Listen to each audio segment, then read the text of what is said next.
એના દ્વારા છેતરપિંડી કરવામાં આવી છે, શું પેટીનું નામ છે ને કેટલા લોકો વાળે કઈ રીતે છેતરપિંડી કરી? ગઈકાલ માલવીયાનગર પોલીસ સ્ટેશન ખાતે એક ફરિયાદી શ્રી ભરતભાઈ મૂળાભાઈ વાઢેર નાઓએ છેતરપિંડી કરેલની ફરિયાદ આપેલ, જેમાં એક ટ્રાવેલ કંપની જેના આરોપી તરીકે અભિનયભાઈ હિતેશભાઈ પટેલ તથા તેમના પત્ની દારાબેન તથા તપાસમાં નીકળે તે વગેરે છે. આ ટ્રાવેલ એજન્સી ધરાવી નાનામાં સર્કલ પાસે આરકે પ્રાઇમમાં ઓફિસ ધરાવી ટ્રાવેલ્સ એન્ડ ટૂર્સ એન્ડ ટ્રાવેલ્સની વગેરેની જાહેરાતો બહાર પાડી અને અન્ય વ્યક્તિઓ તેમજ ફરિયાદી સાથે કુલ 50,07,050 રૂપિયાની છેતરપિંડી કરેલ છે. જેમાં અલગ અલગ વ્યક્તિઓને કહેલ કે તમને Singapore, Malaysia, Thailand, Dubai, Vietnam વગેરે સ્થળો લઈ જવાની લાલચ આપી અને એડવાન્સ પૈસા લઈ અને છેતરપિંડી કરેલ છે. આ બાબતે તે ઓફિસને પણ ઝડપી કરવામાં આવેલ, તેમજ તે જે સરનામે રહેતો હતો તેને પણ ઝડપી કરવામાં, જે ભાડાના મકાનમાં રહેતો હતો હાલમાં ખાલી કરીને ભાગી ગયેલ છે.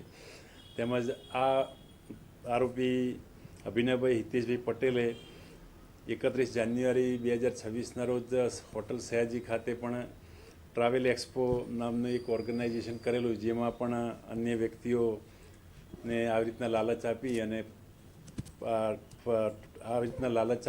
ટ્રાવેલ ટૂર્સ અને ટ્રાવેલ્સની લાલચ આપીને છેતરપિંડી કરેલ છે, જે બાબતે માલવીયાનગર પોલીસ સ્ટેશન ખાતે ગુનો નોંધાયેલ છે.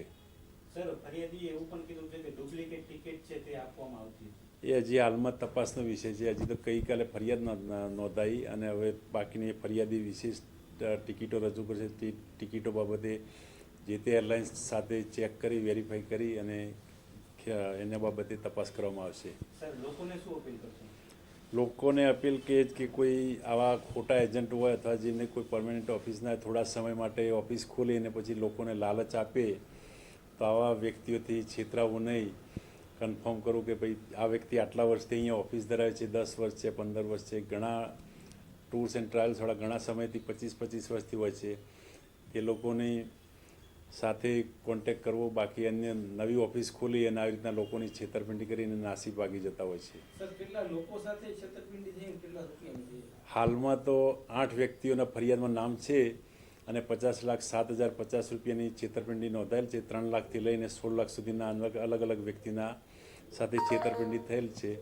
અને આ મીડિયામાં તેમજ પ્રિન્ટ મીડિયા તેમજ ન્યૂઝ મીડિયામાં જે સોશિયલ મીડિયામાં આ બહાર આવશે, તેથી જે અન્ય પણ કોઈ આ જે ટૂર્સ એન્ડ ટ્રાવેલ્સની ઓફિસ સાથે છેતરાયેલો હોય તેઓ પણ પોલીસ સ્ટેશન ખાતે આવી અને પોતાના નિવેદનો નોંધાવી શકે અને આધાર પુરાવા રજૂ કરી શકે છે.